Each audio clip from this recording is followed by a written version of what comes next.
Hey folks, Troubletcat here, you're watching Meet the Weapon, and today we're talking about the LSAT light machine gun. So the LSAT, which stands for Lightweight Small Arms Technologies, light machine gun is actually a weapon that's still under development, under contract to the US military as a lightweight, more maneuverable replacement for the M249. So this isn't actually a gun that's being fielded by militaries yet, it's not even finished being developed. This is sort of a real sort of future weapon that DICE have decided to shove in the game here. The LSAT program incorporates a lot of sort of different parts. They're working on a carbine and some other stuff as well that all aim at sort of reducing combat load and also, in fact, the effectiveness for US soldiers. And the light machine gun is actually sort of one of the main things that's sort of at the forefront of the program. So since this weapon is still in development, I wasn't able to find, well, I was able to find a fair bit of detail about it, actually. And it seems like a pretty interesting weapon. In its current state, the LSAT LMG fires 5.56 by 45mm NATO rounds from a 16.5-inch barrel at a rate of around 650 rounds a minute.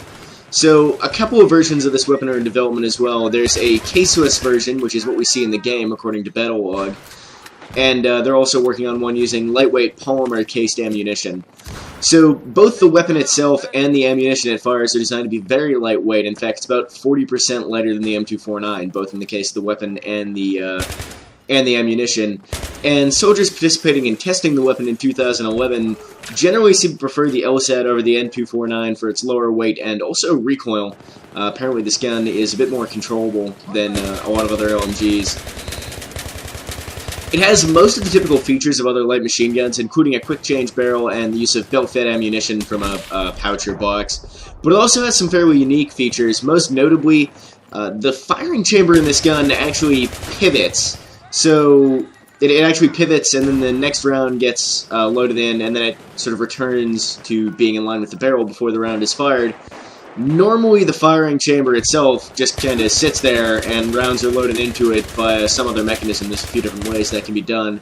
I don't really know enough about guns to say what the advantage of the pivoting firing chamber in the LSAT might be. In fact, from a layman's point of view, it seems overly complicated, but supposedly the purpose of the design was to make the weapon more reliable and easier to maintain, so I mean, I guess this gun was probably designed by people who know a lot more about guns than me, so I'll just take their word for it on that one. Future versions of the weapon are planned to incorporate features like a larger caliber round, maybe a 6.5 or 6.8mm round, and the integration of more electronic features such as a rounds counter. So the cased version of the weapon could be ready for deployment within as little time as a year or two, while the caseless version will take somewhat longer because the caseless ammunition is actually a very new technology and is still under development.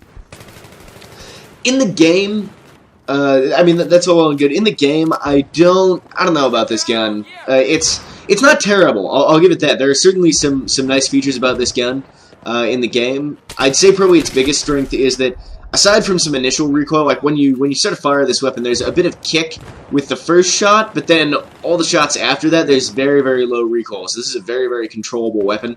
It feels a little bit more mobile to me than the other belt-fed LMGs in the game. And those are nice features, but I feel like the low rate of fire, it doesn't do a huge amount of damage either, and it's also kind of inaccurate. I often feel like my bullets are kind of spraying wildly, especially if you got a foregrip on there. It's just not one of those weapons that I would class as sort of one of those like great reliable go-to guns that you can rock out in this game, just because, you know, the combination of the low, well, not super low, but sort of medium rate of fire with, you know, a very average damage, and the fact that it's not even that accurate at range make it a little bit poopy to use. It does become pretty much a laser beam with the bipod down, I will say that. That's a very nice feature about it. And since you don't like rocking the foregrip on this one, because it absolutely murders your accuracy, and there's not much horizontal recoil to eliminate anyway, you can see here I'm using this with a bipod, a laser sight, and a holographic sight. I've got the laser sight on there. I actually tried a lot of different loadouts with this gun, but I ended up feeling that because it's one of the main advantages is that it's more mobile than the other medium machine guns or light machine guns with light machine guns that are box fed in the game. Yes.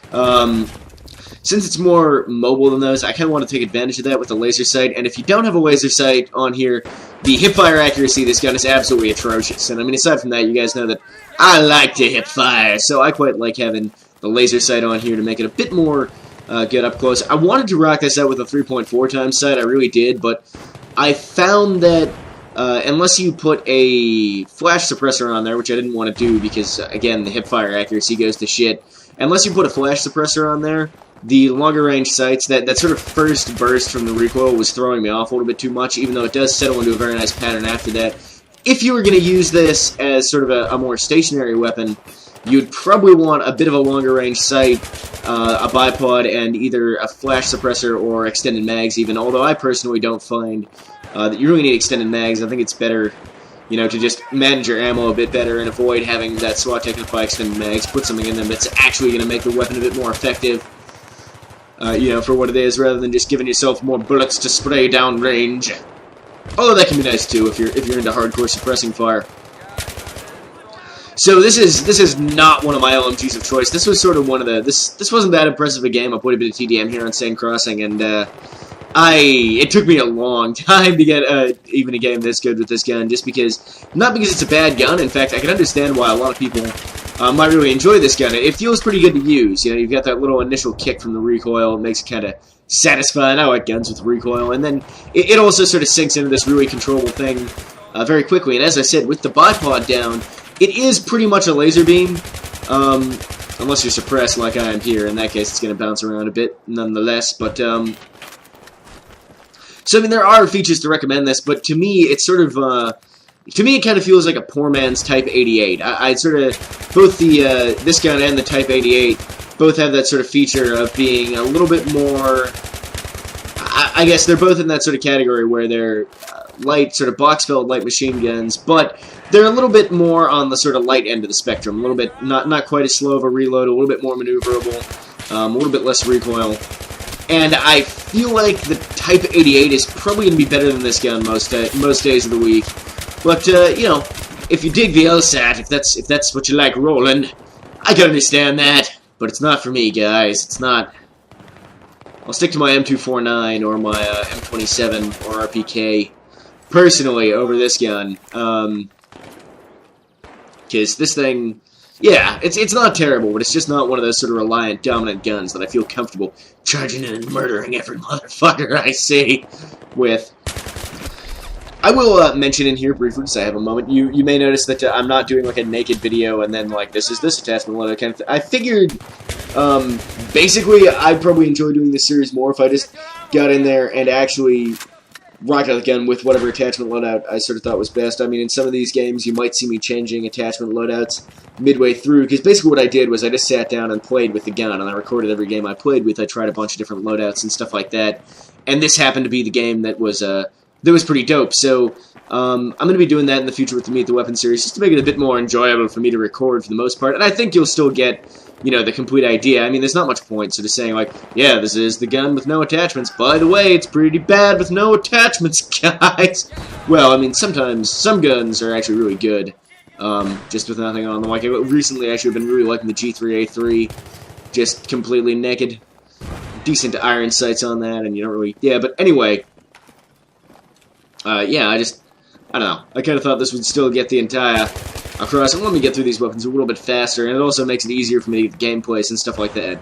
So hopefully this format will allow me to get these videos out pretty damn consistently. Again, I mean, I was doing that previously for other things, but holy crap, that was a lot of work when I was putting out, you know, 1Ds a day or 1Ds every 2 days, and I was using all kinds of weird loadouts and stuff. That was, I think the main thing is I don't want to spend that much time playing BF3 anymore. I still like the game, but I'm a little bit more less enthusiastic about it at this point than I was back in those days. I don't want to spend, you know, 2 hours every day playing this game. Anyway, thanks for watching, guys. Let me know what you thought of the video. Let me know what you think of the LSAT, as per usual. Next week, we're going to be looking, or not next week, next episode, we're going to be looking at the next recon gun, which I can't remember what it is right now. And until then, Troubletcat out.